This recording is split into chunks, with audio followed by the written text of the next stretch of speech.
What's up guys, it's Christine Irene Iron Fitness. Today I'm going to make jerk chicken thighs with warm spices. It's going to be a dry rub, so it's going to be quick and easy, and we're going to pair it with a wonderfully scented coconut jasmine rice. If you want a nice dinner that's easy and flavorful, keep watching and let's get cooking.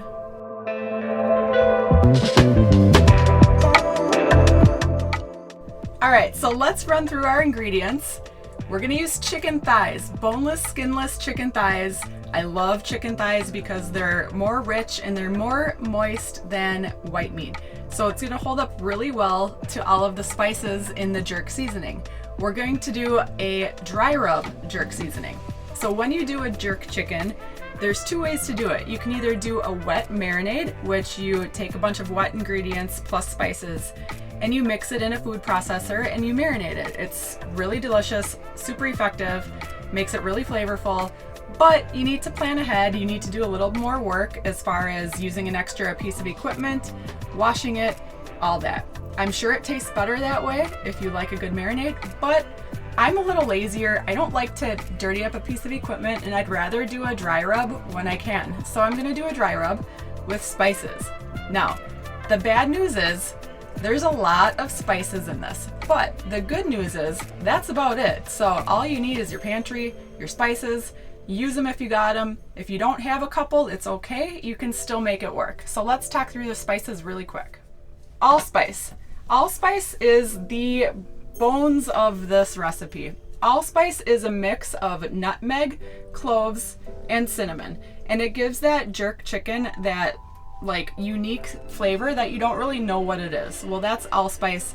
People aren't used to cooking with the cinnamon and the nutmeg because they're typically more of a sweet spice, but I love them in my poultry, and it really does give you something fresh. So we have onion, dried onion flakes. We're going to use salt and pepper. Ginger, this is optional. If you don't have it, don't sweat it. Nutmeg and cinnamon. Even though nutmeg and cinnamon are in the allspice, by adding a little bit more of these, it just plays down the clove and it highlights the other spices. So you're just changing the ratio of the allspice. And then we have cayenne for a little bit of spice. If you don't like spice, leave it out. And thyme. And I want to talk about these little Ziploc baggies really quick. When I'm shopping for spices, I'm always looking for the least expensive spice. You do want to consider quality. You don't want to get garbage spices, but especially for spices that you don't use too often, and if you're really trying to build a nice collection, try to get these bagged kinds. And this Badia brand, I don't know if I'm pronouncing that right, but I usually find these in the Hispanic aisle, sometimes in the regular spices aisle, but these bags are awesome. They're usually a buck or two cheaper than the bottled kind.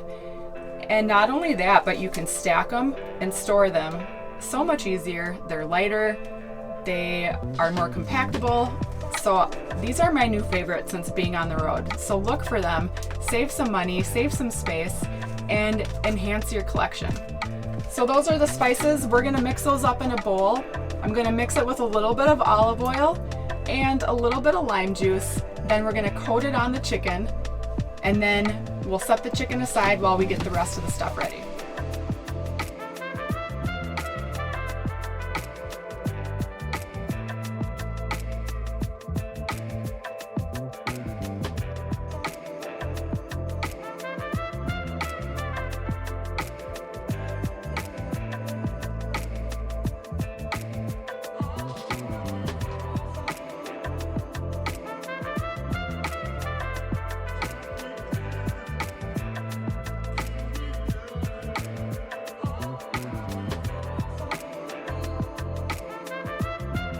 So our spice rub is ready to go. Next, we're going to take our chicken and we're going to trim off any visible fat.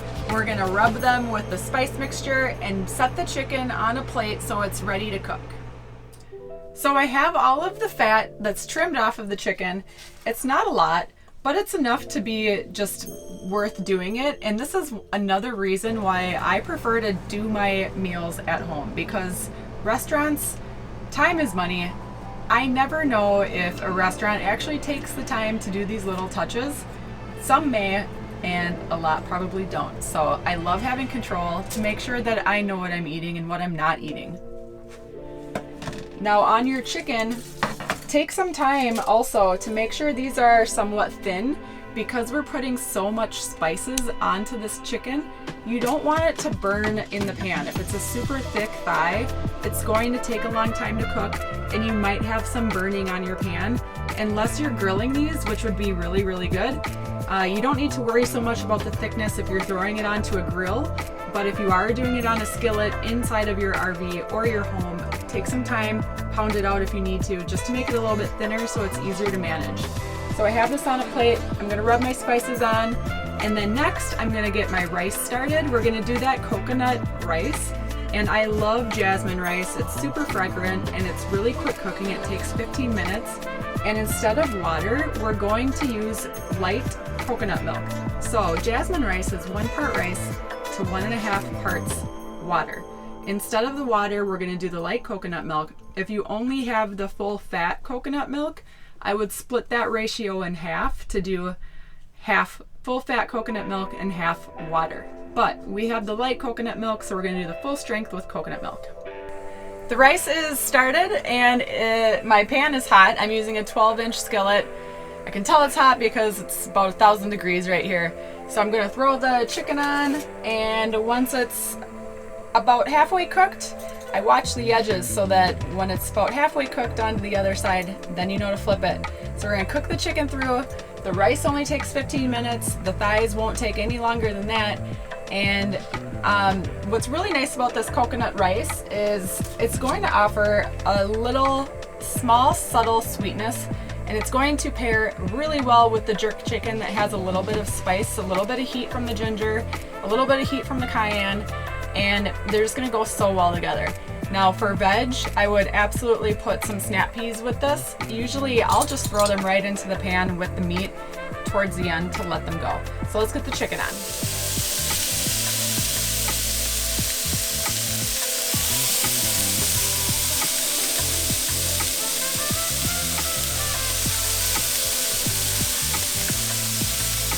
Smells good. So the chicken I flipped, it's looking beautiful, it smells amazing. The rice is timing perfectly with it. While this finishes cooking, I'm gonna get a quick garnish chopped up. I have fresh cilantro. You could either use fresh cilantro or some diced green onion. Either one would work really well, so whichever your preference is or whichever one you have at the time.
So there you have it, jerk chicken with jasmine coconut rice. It smells amazing in here. I can't wait to try it, and I hope you try it out as well. Go to my blog, IreneIronFitness.com, for the full printable recipe. If you're new here, my name's Christine. I'm a certified personal trainer, and I coach clients online for fitness and nutrition. No matter where you are, no matter where I am, we work together to help you reach your goals. Check us out every Wednesday for a new recipe and fitness videos, and on Sundays for RV travel and RV upgrades. And hit that subscribe button, hit that like button, and catch us next week. Thanks for watching.